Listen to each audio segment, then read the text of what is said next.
Catherine Zeta-Jones voit le jour, le 25 septembre 1969 au Pays de Galles.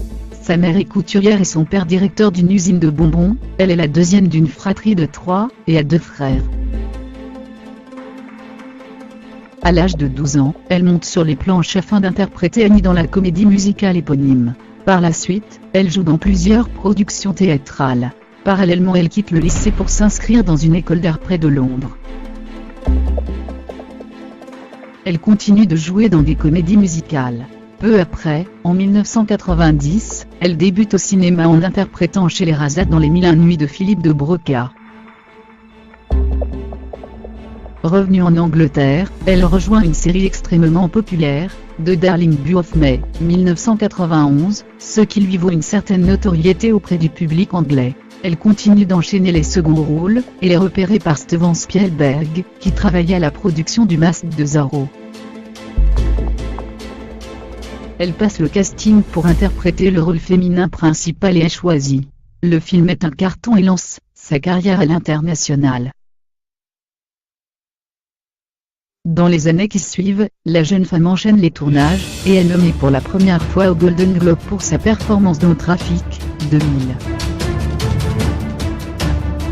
En 2002, elle retrouve ses premières amours, le chant et la danse, en étant au casting de la comédie musicale Chicago.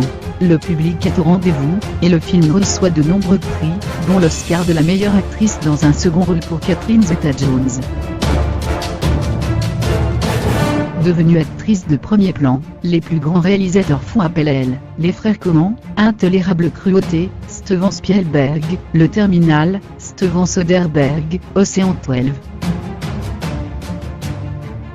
Elle tourne dans la suite de Zorro, La légende de Zorro, 2005, qui ne rencontre pas le même succès que le premier opus. Après 2 autres films, elle rejoint la comédie musicale A Little Night Music, 2010, jouée à Broadway.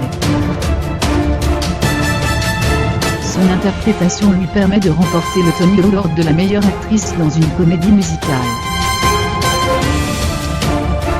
La même année, Michael Douglas, son mari, annonce être atteint d'un cancer de la gorge. Elle met sa carrière en stand-by pour s'occuper de lui. Malheureusement, les ennuis s'accumulent et elle annonce, en avril 2011, souffrir de troubles bipolaires. Elle est hospitalisée en 2011 et 2013 afin de se soigner. En 2012, elle revient sur le devant de la scène, et joue dans 3 films. Elle continue sa carrière, et après le blockbuster Red 2, 2013, fait une nouvelle pause avant de revenir à l'affiche de The Army, 2016, et de Good Moté, au Grave. Elle interprète la première femme à avoir dirigé un cartel en Colombie.